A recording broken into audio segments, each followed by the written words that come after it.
নমস্কার বন্ধুরা, তিয়াসাস রেসিপিতে সকলকে স্বাগত জানাই। আজ আমি নিয়ে এসেছি এক দুর্দান্ত স্বাদের নিরামিষ চিচিঙ্গার রেসিপি। এটা গরম গরম ভাতের সঙ্গে খেতে খুবই ভালো লাগে। যারা চিচিঙ্গা খান না, আশা করি তারাও এটা চেটেপুটে খেয়ে নেবেন। তো রেসিপিটা তৈরি করার জন্য এখানে আমি দুটো চিচিঙ্গা নিয়েছি। এবার চিচিঙ্গার ছালগুলো একটা নাইফের সাহায্যে এইভাবে চেঁচে নিচ্ছি। যারা চিচিঙ্গা পছন্দ করেন না তারা একবার এইভাবে চিচিঙ্গাটা রান্না করে খেয়ে দেখবেন, আশা করি খুবই ভালো লাগবে। তো চিচিঙ্গার ছাল আমি ভালোভাবে চেঁচে নিয়ে পরিষ্কার করে ধুয়ে নিয়েছি। এবার চিচিঙ্গার দুমুখ কেটে বাদ দিয়ে দিচ্ছি। তারপর মাঝখান দিয়ে এইভাবে চিড়ে নিচ্ছি।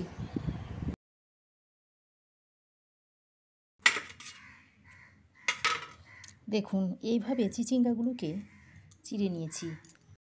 এবার চিচিঙ্গার ভিতরের শাঁস ও বীজটাকে বার করে ফেলে দিচ্ছি। তবে আপনারা বীজ ও শাঁস সমেত রেসিপিটা বানিয়ে নিতে পারেন। দেখুন, সমস্ত চিচিঙ্গার ভিতর থেকে শাঁস ও বীজটাকে বাদ দিয়ে দিয়েছি। এবার চিচিঙ্গাগুলোকে এইভাবে ছোট ছোট টুকরো করে নিচ্ছি। ঠিক এরকম ছোট ছোট টুকরো করে নিতে হবে। একইভাবে সমস্ত চিচিঙ্গাগুলোকে এরকম ছোট ছোট টুকরো করে নিয়েছি।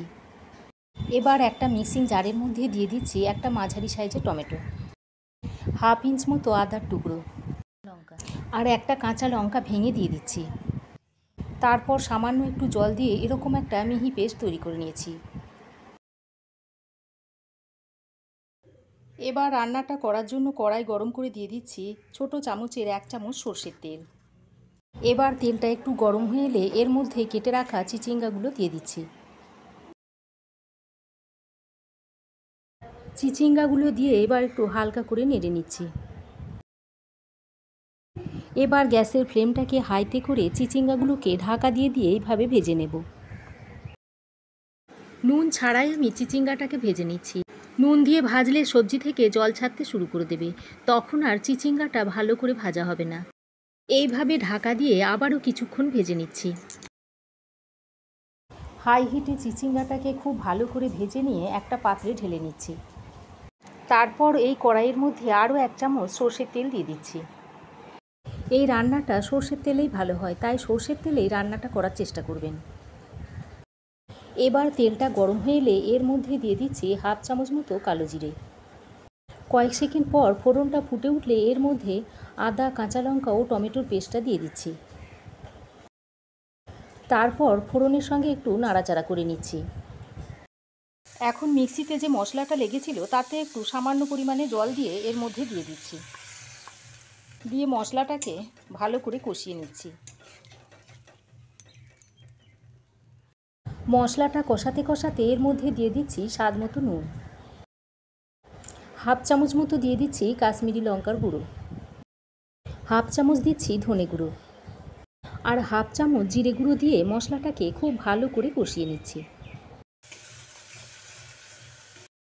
বেশ খানিকক্ষণ মশলাটা কষাতে কষাতে দেখুন মশলা থেকে তেল ছাড়তে শুরু করেছে। এবার এ পর্যায়ে ভেজে রাখা চিচিঙ্গাগুলো দিয়ে দিচ্ছি। চিচিঙ্গাটা দিয়ে মশলার সঙ্গে খুব ভালো করে মিশিয়ে নিচ্ছি। চিচিঙ্গাটা খুব ভালোভাবে মিশিয়ে নেওয়া হয়ে গেলে এর মধ্যে দিয়ে দিচ্ছি হালকা গরম জল।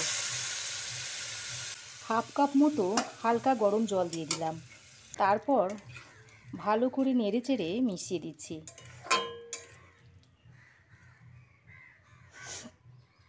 জলটা দিয়ে ভালো করে মিশিয়ে নিয়ে 5 থেকে 7 মিনিট মতো রান্না করে নিচ্ছি। এর ফাঁকে ততক্ষণে আমি একটা মশলা তৈরি করে নিচ্ছি। মিক্সিং জারের মধ্যে দিয়ে দিচ্ছি 1 মুঠো চিনেবাদাম আর সঙ্গে 1 চামচ পোস্ত দিয়ে প্রথমে মিক্সিং জারটাকে শুকনো একবার ঘুরিয়ে নেব। মিক্সিতে পোস্ত বাটলে সবসময় এভাবেই বেটে নেবেন, তাহলে পেস্টটা খুব মিহি হবে। এবার এর মধ্যে অল্প একটু জল দিয়ে একটা মিহি পেস্ট তৈরি করে নিচ্ছি। 6-7 মিনিট ঢাকা দিয়ে রান্না করে নেওয়ার পর সবজিগুলো দেখুন খুব ভালোভাবে সেদ্ধ হয়ে গেছে। এবার এ পর্যায়ে বাদাম ও পোস্ত বাটাটা এর মধ্যে দিয়ে দিচ্ছি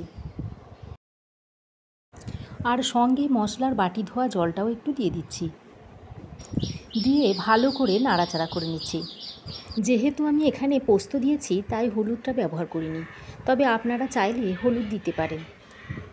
কিছুক্ষণ নাড়াচাড়া করে নেওয়ার পর এর মধ্যে স্বাদ মতো চিনি দিয়ে দিচ্ছি।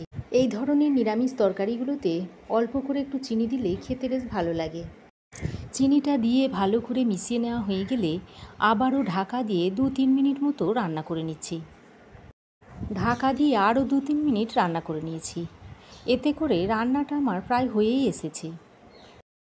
এবার শেষে কিছু চেরা কাঁচা লঙ্কা আর 1 চামচ কাঁচা সর্ষের তেল ছড়িয়ে মিশিয়ে নিচ্ছি। এখন গ্যাসের ফ্লেমটা বন্ধ করে ঢাকা দিয়ে 2 মিনিট স্ট্যান্ডিং টাইমে রাখার পর সার্ভ করে দেব। নিরামিষ চিচিঙ্গার তরকারিটা আমি একটা প্লেটের মধ্যে সার্ভ করে দিয়েছি। এটা আপনারা ভাত, রুটি, পরোটা সবের সঙ্গেই খেতে পারবেন। তো আমার এই আজকের নিরামিষ চিচিঙ্গার রেসিপি আপনাদের কেমন লাগলো অবশ্যই কমেন্ট করে জানাবেন। ভালো লাগলে একটা লাইক ও শেয়ার করবেন। পাশে থাকা বেল আইকনটা অবশ্যই প্রেস করবেন। আর আমার চ্যানেলে নতুন বন্ধু হয়ে থাকলে প্লিজ চ্যানেলটা সাবস্ক্রাইব করার অনুরোধ রইল। আজ এ পর্যন্তই।